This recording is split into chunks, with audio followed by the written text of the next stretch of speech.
Hello, everyone. Welcome to the show, Me, Myself, and TBI. I'm your host, Christina Brown Fisher. My guest is author and supermodel Claudia Mason. Claudia has appeared on the covers of some of fashion's biggest magazines, including Vogue, Elle, Marie Claire, and photographed by legends of the modeling and fashion industry, from Steven Meisel to Mario Testino. In 2016, Claudia Mason debuted her first book, Finding the Supermodel in You, The Insider's Guide to Teen Modeling. In 2010, she suffered a stroke. With no warning signs, no family history of stroke, her decades-long career almost came to an end. Claudia joins me to talk about how she navigated a comeback after suffering a devastating brain injury. Hi, Claudia. It's so great to have you on the program. Hi, Christina. It's so lovely to be here. Thank you. Thank you for joining me. First of all, how are you doing and how are you feeling today? I'm feeling good today. In general, I'm doing well. I want to talk about your journey, not only as a model, but a brain injury awareness advocate. But first, let's talk about your modeling career and what a career you have had. In your book, you tell the story of how you were discovered not far from your home in New York City by one of the nation's top modeling agencies. Please tell me what happened that day. You know, it's a day that I will never forget. I was just a few months before a 14th birthday, so I was 13, and New York City, New York. I'm born and raised in Manhattan, and I was on the Upper West Side, my old neighborhood where I was raised, and there was a store, perhaps you would have heard of it, Christina, called Tower Records. The kids will have no idea what we're talking about. But it did exist then, and what a store it was, what a brand. Anyway, I was in looking for music with a girlfriend from 8th grade, because I was in the last year of middle school at that time. And this was across the street from Juilliard, where I was a School of American Ballet student, because that was my life, was ballet at that time. And a scout came up to me. I'll never forget it, like it was as if it was yesterday. She said, I normally look for shorter girls. I was 5'10" at 13, and my friend was 5 feet. She ignored her, and she said, I normally look for shorter girls. But I saw you. Please give my card to your parents. Come in and see us. We're a modeling agency. And so what I remember from that event, which changed the course of my life, definitely, but is that my friend Bridget, we called her Bridget the Midget. She was that short. It's horrible. Nice. But we're talking about 13-year-olds. Cool. Kids can be so cruel. Kids can be so cruel. And she turned the rest of the 9 girls in that private school that I was in against me the next day, because she was so incensed that the scout didn't come up to her. So of course, that's what the 13-year-old remembers, right? My brain. But in terms of that actual event, I think the card sat on the bookcase for a while at home. And finally, my father took me in a few months later. I think I was around 14 at that time. And the elite petite division, which the scout was a part of at that time, sent us straight to the regular offices because I was 5'10". And it happened very fast, Christina. I mean, that's in the entertainment industry. You know, you have, as I always say, especially with modeling, there are tons of beautiful boys and girls being born and growing up and, you know, getting older every day. So what is it about the beauty industry, the modeling industry, that grabs certain looks at a certain time? Because the look is in, which has to do with the zeitgeist and so many different reasons why some look is in, right? So not putting any of myself down or any of my talents or anything, but there's, you know, my look was in at that time. Yeah. So I shot to the top right away, and Steven Meisel and Vogue and Revlon and Karl Lagerfeld and Avedon campaign with Gianni Versace, Versace campaign with Richard Avedon when I was 15. But the thing is, with all of this, and it was elite, the biggest agency in the world at that time. Ford was the only competitor. Now you have so many. Everything has changed. This was pre-internet. Shock of shocks. Whenever I say that, I'm like, oh. Anyway, but we love our age. We love where we are. Even though I'm not going to tell you what it is. Who cares? Never. La la la la. Those are top secrets. Secrets, of course. I'm right there with you. Trust me. Yeah. I'm right there with you. So my parents were just not as amazing as it was to be plucked from obscurity by the entertainment industry. And this happens to kids who are singers, actors, the models, the athletes, the musicians. This is the entertainment industry. And it can happen that fast when someone's talent and look and all of that is boom. But my parents, although they realized what this opportunity was, how could they not? They were not interested in me leaving suddenly high school, which I had just started when this was happening, to just forego a proper education and hope that this would go well. So the rule was I had to finish high school. We transferred me to a high school in Manhattan, professional children's school that would allow me to have some hours off if I needed. But really, Christina, it's a great small private school, professional children's school. And I really was in it more than some of the other kids that were with the New York Philharmonic or whatever they were doing.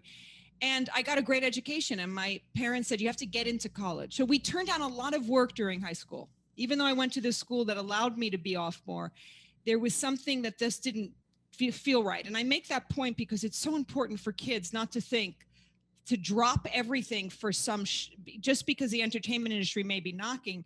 They could stop knocking in 2 seconds, so you got to finish high school. Especially, you have to finish high school. So I finished, I got into 3 great colleges. And at that point, it was like, the industry is not going to keep knocking. It's now 4 years later. It's great that they still are knocking. So am I going to really do this now full time?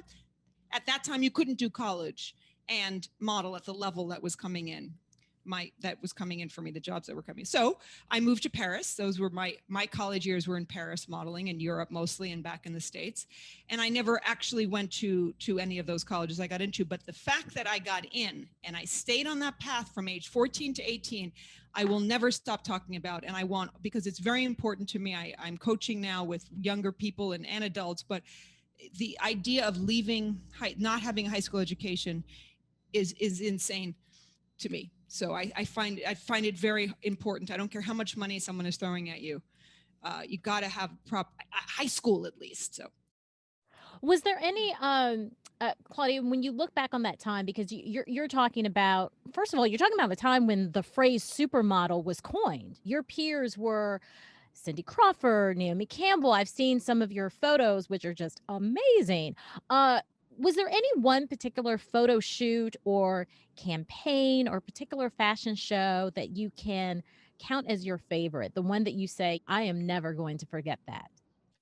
There's so many, and it's so odd that the first one comes to mind it must have been because I was so young and it was all so new. Karl Lagerfeld before he became so celebrated internationally with Chanel.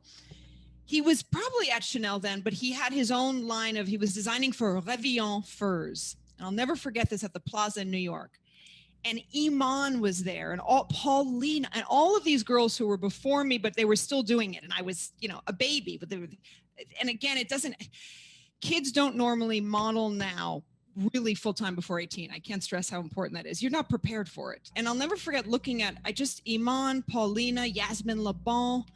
I was like, am I thought of? Not that I didn't think of myself as unattractive. I just never thought about any of that. Modeling was not in my headspace. I was going to be a ballet dancer. And so it was like, oh my God, these incredibly beautiful women. And now I'm one of them. And it was just, and I'm modeling fur coats at the Plaza. Like, what? I grew up in a middle-class household, and I wasn't in want of anything, but I certainly didn't. I knew that I didn't always get what I wanted, and I had great upbringing in that way and boundaries, and you work hard for things and you appreciate and so it wasn't as if, a fur coat. It's not about a fur coat. That didn't mean, but it was this whole like princess world. And I use that word, which is a childish kind of way to look at it, but it's not, but it was because I was 14 or 15 years old. It's like, so it was really amazing. And then I remember Christina being in Hawaii on a shoot for Jimmy Z's sports line with a surfer dude, and the waterfall that they shot King Kong, Jessica Lange and Jeff Bridges waterfall, and we're being helicoptered in. And it's like, what? Wow. It was very, very fabulous. Very fabulous. What happens in 2010? Take me back to that day when your world changes. So in 2010, so now 10 years ago, my height of my modeling career was in the 90s. That was really my time, and the supermodel time with all the lovely women you mentioned and my peers and other ones. Fine. I had already been an actress in LA and produced and was focusing on other things besides modeling. I hadn't stopped modeling, but the height of it, I kind of was interested in doing other things. So when this stroke came around, I had just moved, back home to Manhattan from Los Angeles. And I went into a dance class, my first love. Although I never did it professionally, I kept up with jazz classes. And the choreography that night called for a lot of quick head turns. Jennifer Lopez, Beyonce, they all do. We've seen it 1,000 times. You move, flip your head around and the hair follows. And I'd done it many times in my life, that move. It's a jazz move. And the choreography called for it. Class ends. All I know is I'm fine. I'm not aware of anything different. I say goodnight, went home to sleep, an uneventful night's sleep. Woke up the next day and I had an appointment in Midtown Manhattan. And as I walked into the very noisy lobby for this appointment, I started to have the worst headache of my life. So this is now 9:30 in the morning, the day after the dance class the previous evening. And crowded lobby, and I just suddenly, my vision is going in and out. And I'm thinking, did I eat enough food? Is this a low blood sugar thing? What is this? And I'm seeing kind of rainbow colors, and it's sometimes ignorance is bliss, because I thought it was like the most, in a way, the most beautiful kind of thing, but I couldn't see. So I knew enough that was something is wrong. And I thought, is this a migraine? I couldn't see in front of me, but my eyes are open and I'm seeing all these colors. Something was wrong. And the woman, a stranger, saw that I was having a problem. I think I was sitting on the lobby steps. And she, thank God for this woman, took me by the hand, led me out of the crowded lobby. We sat in the next door cafe. I still couldn't properly see. She had to use my phone, because I couldn't use it, to call. The only person I thought of was my father. I just moved back from LA a few months ago. And by the time he arrived, most of my vision came back like it is today, but there was this spot, which is still today, to the left side of my visual field, a rather large spot that is still missing. And he came, and I didn't want to go home, so I went to his place, and I think I passed out, took a nap, woke up, and I said, something is wrong. I don't remember what time I went to the hospital. I said, something is wrong. I still have this spot missing. It's like I have a patch on my eye. And we went to the hospital, but after the CAT scan and the MRI, I guess I described to whomever I had to describe what was going on. They give the test, the imaging, and a bunch of doctors walk in. We know from too much TV in America, you don't want a bunch of doctors walking into a room.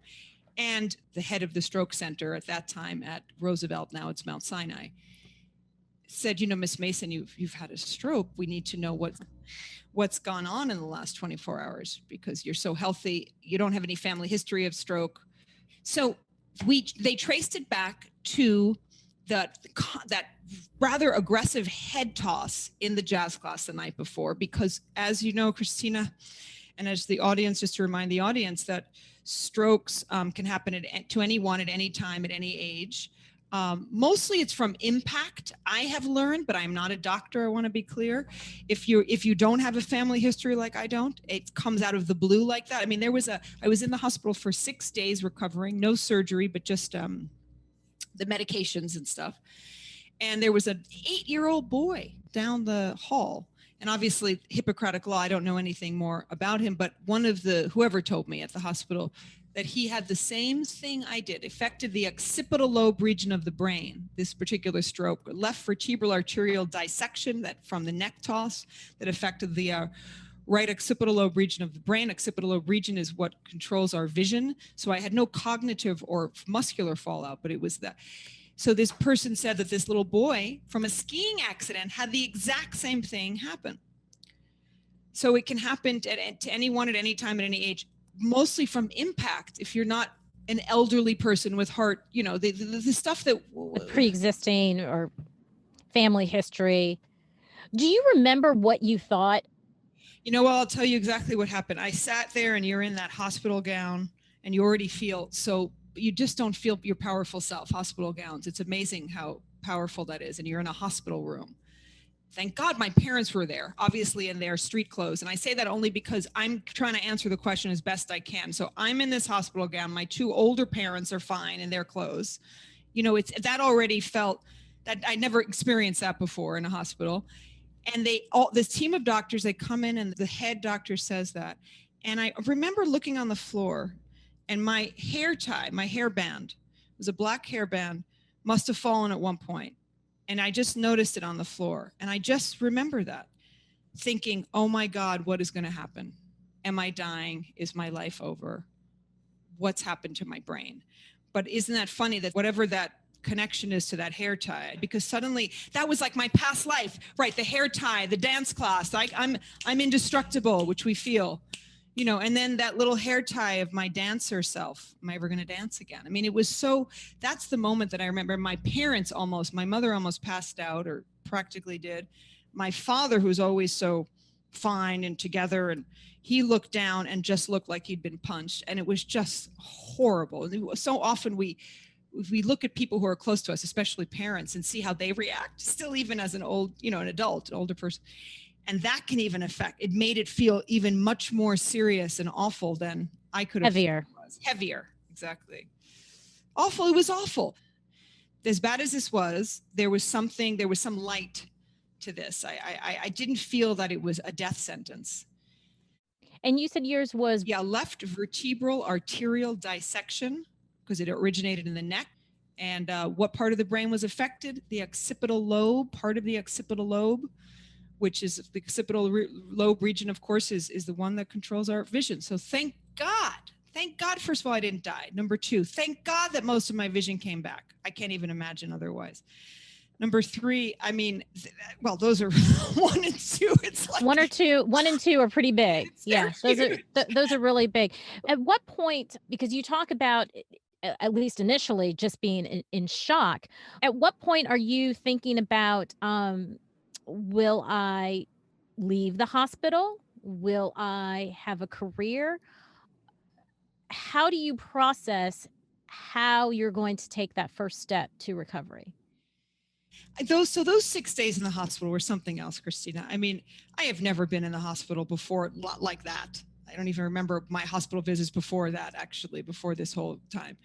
And I'm in a bed, and, you know, my mother's curled up in a chair for the first 2 nights, the poor thing, because she just can't pull herself away. And I thank God she was there. But then I said, you know, so then being alone in the hospital during the night when no one's there, and nurses, God bless them, come in and have to intravenously give you God knows what, and you have to swallow. And then my head was full of horror. And then there was a part of me, Christina, that somehow one of the days I was, during the day I'm sitting, I did not want to watch television. I'll never forget that. I wanted to read. And I asked my mom to bring me a couple of books. I just wanted to read as much as I could, because I wanted to challenge that whatever I thought I could do to help this visual field, partial visual field deficit. And TV light was too much. That's right. I remember that too. So television was awful. And I remember sitting during the day in the hospital in one of the chairs in the room, in the gown, greasy hair. I didn't care, but just letting myself go to that place. And a little voice inside of me, you know, I've always been very spiritual, but it still was very strong. It said, you're going to get through this, or however it said, you're going to get through this. And I can't remember now the word, but it was a very strong feeling. And it was so, thank God, because I was like, where, you know, I was at sea kind of feeling with myself. I couldn't imagine, how do I even work as I've known? How do I relate to myself as this person in front of a camera?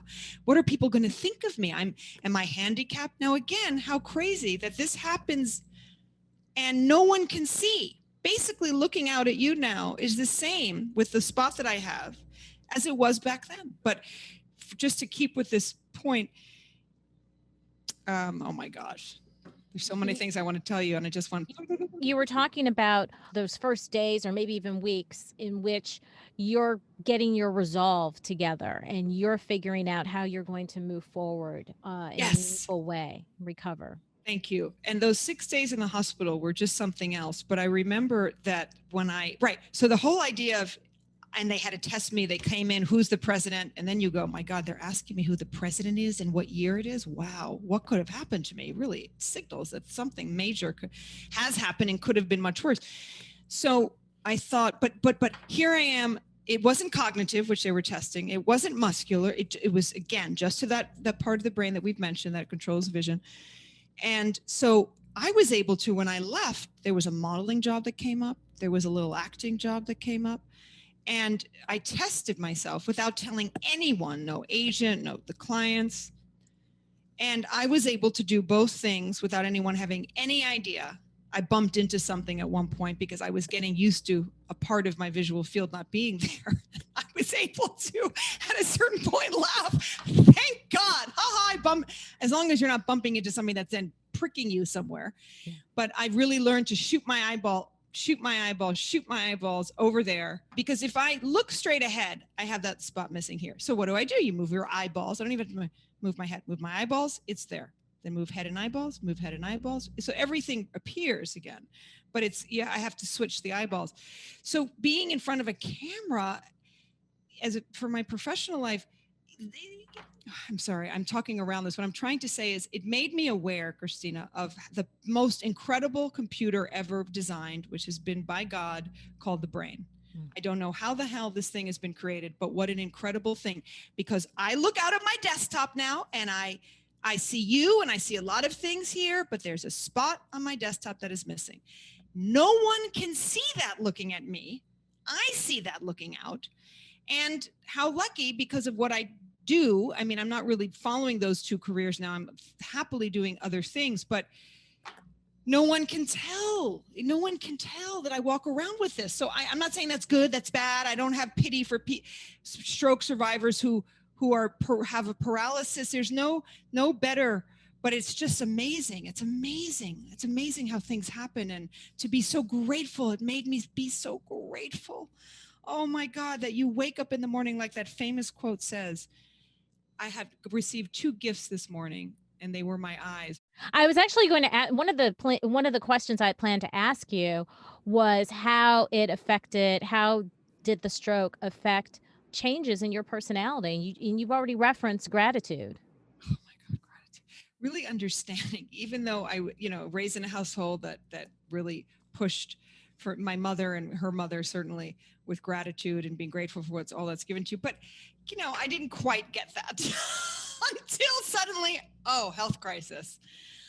That is just so huge. And I still have to learn, after going through all of this, I have to just remind myself of all that I have to be grateful for. Oh my gosh. And that can change one's day, as you know, so much. And what else has it given me? That life is short, because we don't think that when we're young, even though I was, the end of my 30s when this happened. I mean, you don't think that. You just think you're indestructible. You're a superhero. No.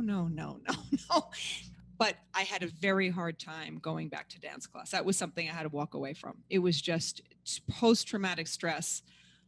So I just couldn't do it. And I wasn't a professional dancer. Gratitude. I didn't make my living from dance. Thank God I can walk away from this. Dance had been such a critical and important part of your life that had to be really, really hard to do, to walk away from it. Did you ever go back to it?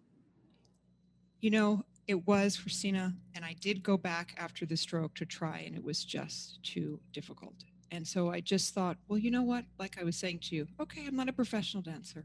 And I was not in dance class every week for my whole life. There were many years I didn't go to dance class, but I was just starting to go again.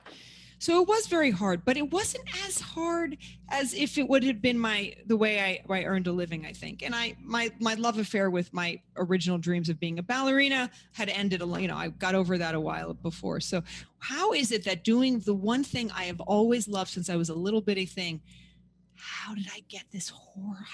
You know what? I don't even think of it as horrible anymore, but how did I have this health crisis come about from doing something that I love? And Christina, I don't think of it as horrible anymore. I am grateful for it. It showed me that I had to make a switch and it's kind of directional change with things on certain parts of my life. So what kind of change? Well, there was career stuff. I was still kind of following an acting career that wasn't really going the way, certainly nothing like the huge modeling career I had. And it's getting on in years with the acting career, and not really feeling like it was moving. And there's a certain point, we all have to make a living, and it just became there was something that felt off when that strong part of you knows, what am I doing? You know, what year is it? Where am I in my life? What's going on with me right now? And that helped me to just know that there are other things to do. I didn't know quite what, but then I wrote a book to help the inner life. I've always been very called, and the stroke really helped me see that, Christina. The inner life, the spiritual life, however you want to call it, is always been the thing that has gotten me through. And that's what my book is about, although the target audience was models and their mothers. But, we have to gird ourselves from the inside, and kids have to learn this so you can really deal with anything that life throws at you. Were these the kinds of questions that you were asking before or after the stroke? Well, I was raised with a mom, God bless her. We had a lot of issues, but she always spoke like this. We always spoke about how life is very difficult and difficult for this person, this community, this, and look at how unfair the world is. And there's great beauty, and we can turn it around, and human beings are amazing. So they're really spiritual principles. My mother was amazing with. So I had a lot of this from her, and it was something I was always interested in, Christina, as a kid. But I never thought, I didn't want to go into being a rabbi or a minister or a priest. But it just makes sense that that's where everything is inside. And then it was reinforced after this health crisis, absolutely. And I appreciate, after I wrote the book, to help people from the inside. The book is good life tools to have, but certainly for the younger people. But, to go on a little to the speaking tour, the book tour that I did after, and I realized, I like this. So I started speaking and more of a kind of a motivational speaker. And I really love the idea. I've coached people throughout my life without thinking of doing it as a career. And now I'm like, yeah, I like that. I want to add that too. And the opportunity was created because of this. Yes. Can you talk to me a bit about what you did to recover following your stroke? So Western medicine, and thank God for Western medicine. So I had those 6 days in the hospital with, whatever the drugs that they had to put me on. And then I left the hospital, and they explained to me, the doctor, that thank God, they imaged me a few months later, CAT scan, that the left arterial artery that had the dissection had healed. And to my neurologist, she said, well, that's what she cared about, because that's the big deal. You want that. She wanted that to heal, and she was hoping that would happen. So when I asked, well, what about this leftover, this partial visual field deficit? She said she really had a feeling, because I was healthy before this, no family history, that eventually it would just keep shrinking and be a little dot. She said, but she can't promise anything. She was very clear. And I know doctors are not God. And they kind of wish you luck, Western medicine. And that's what my experience was. So there was a lot of post-traumatic stress. So I had to go to my meditations, and I started, doing yoga more again, and doing my transcendental meditation. And then acupuncture in China, they give in the hospital, as soon as someone has a stroke, immediately administer acupuncture. And that generally brings down the aftermath of a stroke. So my aftermath, if you will, is that the partial visual field deficit, it probably would have been it would probably almost be gone right now if I had acupuncture right away. That's not how we do it here. Okay. So I started doing acupuncture, and then it's all, I was raised on a very good, healthy diet. I really just reinforced that again in my life. Again, the meditation, I can't stress enough. The internal life helps us heal our organs. Then there's a doctor, Dr. Rind in Maryland, who my mom found, who has something called Relox, RELOX. And basically and he's had success with stroke patients and other people with other, health crises, health illnesses that they're combating.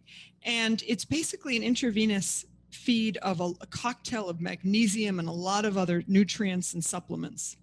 And you get oxygen first. You take a lot of oxygen in. You sit back on a chair, and then this intravenous feed of this cocktail of supplements and magnesium mostly, which is supposed to be, I don't remember all the medical terms, but it's doing something to the blood, and it's feeding the brain, and it's trying to wake up those sleeping cells. I call them. I don't like to say dead cells. I understand that the Western medical field has to say that sometimes, but I choose not to say that. I believe they're still sleeping. They're just asleep and we're trying to wake them up, which other doctors agree with me on, the more renegade Western doctors. But, our language is so powerful, Christina. So I don't want to talk about my brain as there's dead cells there from that one moment in time 10 years ago. They're sleeping, and they may be sleeping for a lot longer, and they may suddenly wake up.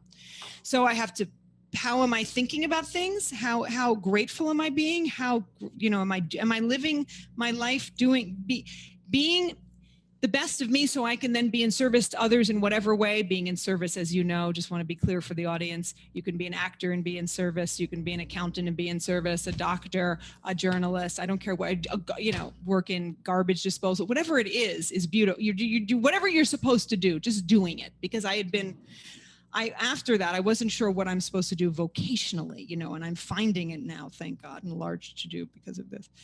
And, getting out there and living living your life as best you can and giving to others. When did you, because you mentioned earlier, Claudia, that within, was it days or weeks after the stroke, you had both an acting gig and a modeling gig, and you went out of your way not to tell anyone, not to tell your agent, not to tell your management team that you had had this stroke. And I can certainly understand why. You said you didn't want to be considered disabled. When did you get to the point, because you're now an ambassador for the American Stroke Association, when did you get to a point where you felt comfortable that you could talk about this and then take it a step further and work to raise awareness about stroke? So those first two jobs were right out of the hospital. I mean, they were within the first few weeks after this happened. It was just, I see it as the universe saying, you really have nothing to be ashamed of. I get it. Your ego's bruised. Let's get over it. Help others. And I think in 2012, toward the end, I started to think, okay, it's time to, I think I can talk about this. And that little voice kept, being raised in the entertainment industry in a certain sense, as I was, you're supposed to be perfect. There's no perfect from the outside. And when I was at the height, models didn't really have voices that much. Now it's a whole different, so it's like, just shh, stay thin and model and be sexy. And I think that even though I rejected that and I knew there was much more to me and much more to many women and men who model, obviously, and that was a ridiculous way of seeing yourself, I'm perfect. I have to be perfect, mannequin. So this idea that now I'm not perfect. Of course, no one is ever perfect, but that's a whole other conversation. But in my brain, with that limited box-like way of looking at oneself, I'm not perfect. And if I tell my manager and agents, oh my God, no one's going to want to, be with. So I was so scared of that, Christina. And it also is how I felt about myself. Am I not going to be attractive to men? I was single at that point. Of course, when I next had a boyfriend after that, what guy, can you imagine who wants to be with a guy who's not going to have compassion for anything that bye-bye. So I didn't have a problem there. There was never but it was all that's how we see ourselves. And it was a check-in about, okay, I think I have a good sense of self-esteem, and I wrote a book about it, and sense of self-worth and confidence. And okay, so apply it to yourself. For heaven's sakes, compassion for yourself. Easy. No one goes through life unscathed. And so now I can help others. And now and thank you, God, for not the two outcomes we mentioned before that could have happened.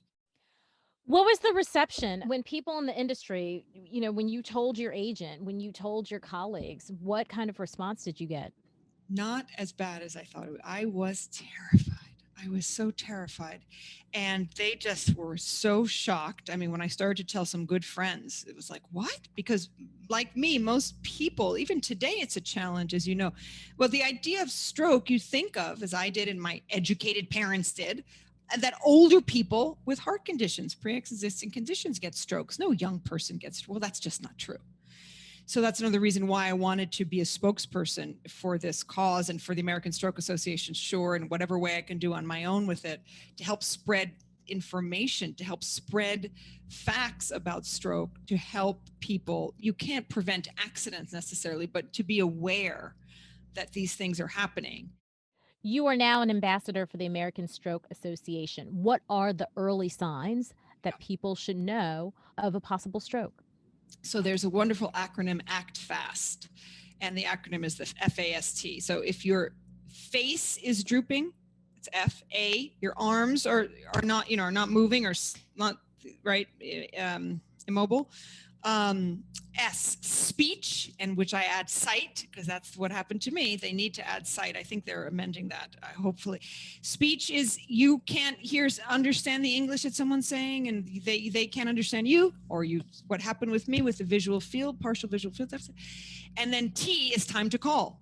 So if you notice this in yourself, if you notice this in a loved one, or if you notice this in a stranger, like what happened to me, the kindness of the stranger helped me use my phone and sat with me for as long as I needed.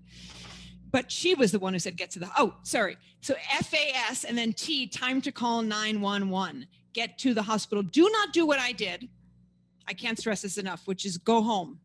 Right, because you didn't get to the hospital until almost a day after you started experiencing your first symptoms. Yeah.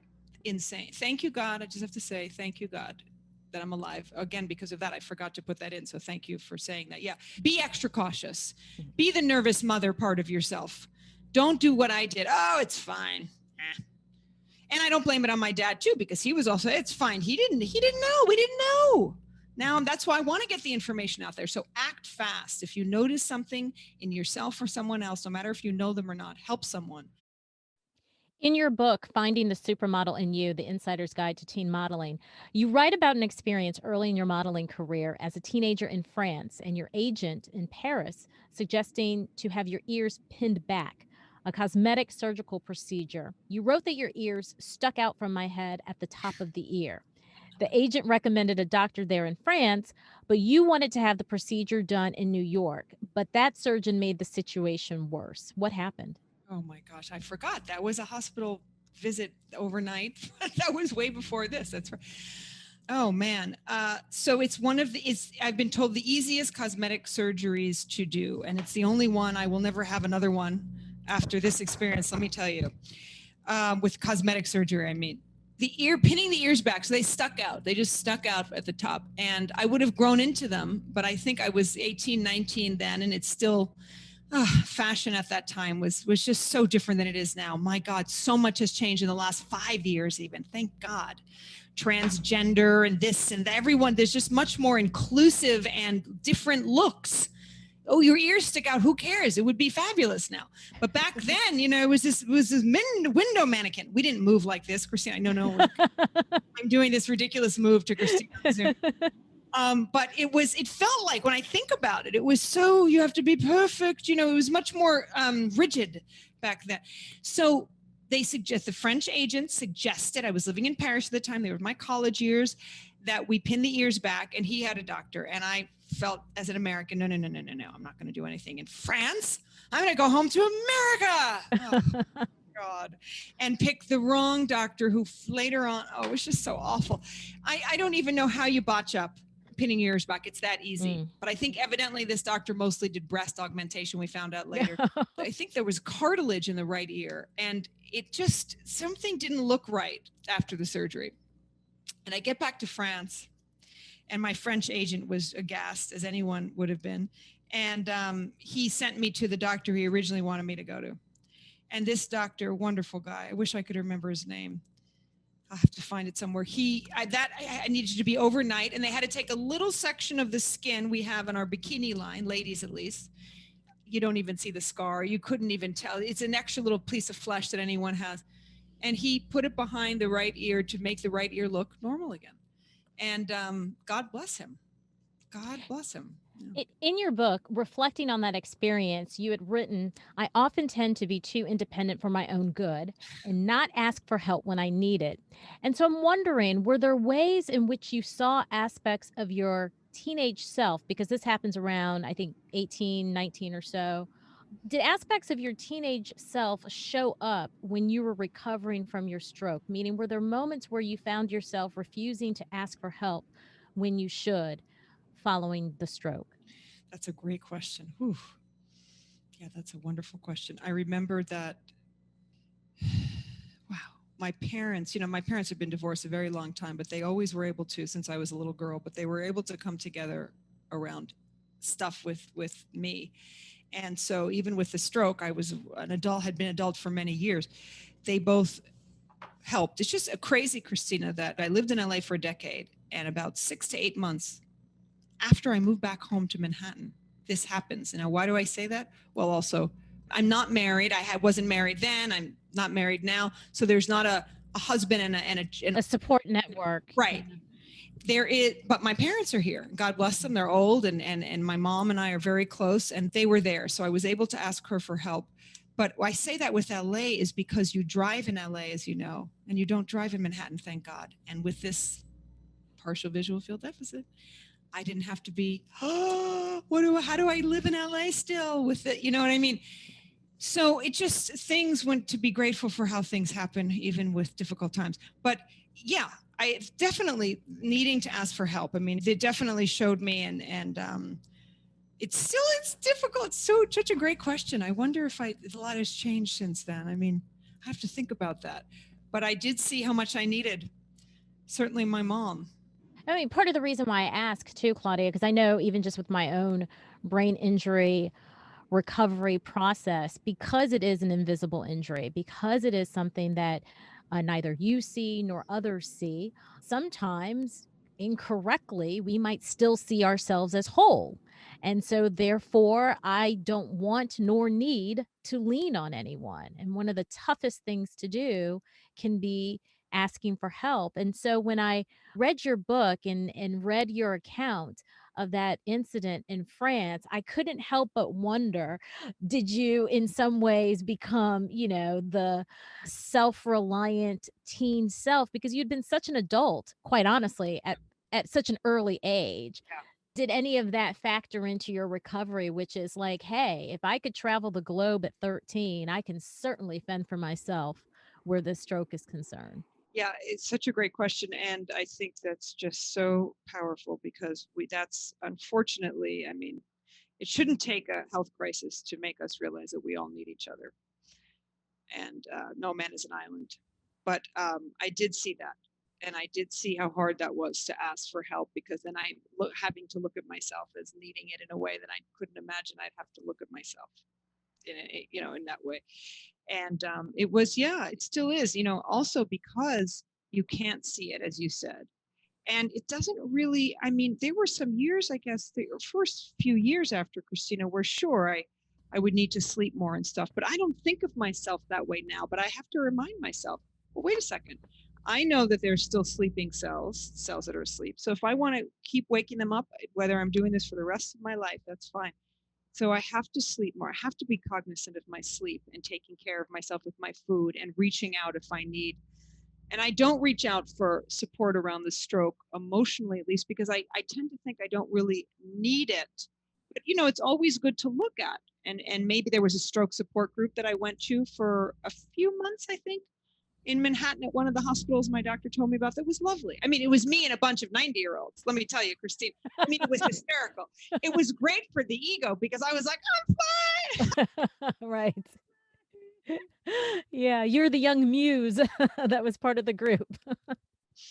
And they felt better because, not that in no weird way, this was beautiful for all of us, myself and the elderly, my elderly friends in the group. But they were like, a young person can have this, because it's still, we don't think that way. And I'm not even, I'm young. I mean, if you're talking about the 8-year-old in the hospital who had it, or someone in their 20s. So they felt a little better about themselves. And support it's a great question. And it's something I have to check in with myself over. And I'm happy you brought it up, just to always look, where am I? If I'm burning too much, candle at both ends. No. Especially for those of us who've had some kind of a brain injury or any health crisis, but my brain needs to rest. It's the slowest organ to heal, Christina, as you may know. And so it's the slowest organ to heal. So it's, it needs the soft blankets. Right. That's how I think about, I need some water, brain. Do you need a little nap? Okay, let's go. Yeah, it needs to be nurtured just a little bit.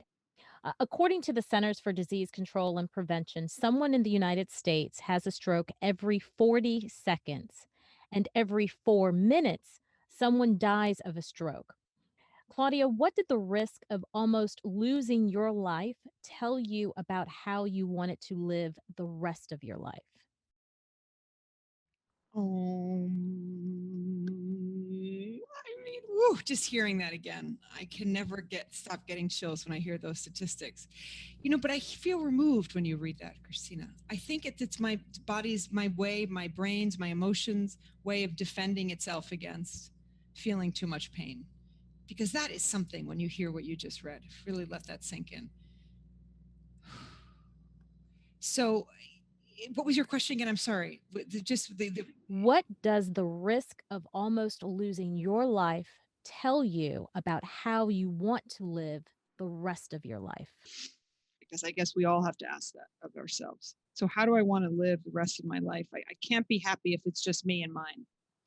So, how can I make a difference that we're all? And I believe that helping people gird themselves up, I want to make sure I'm not saying guard because people think I say gird oneself up from the inside.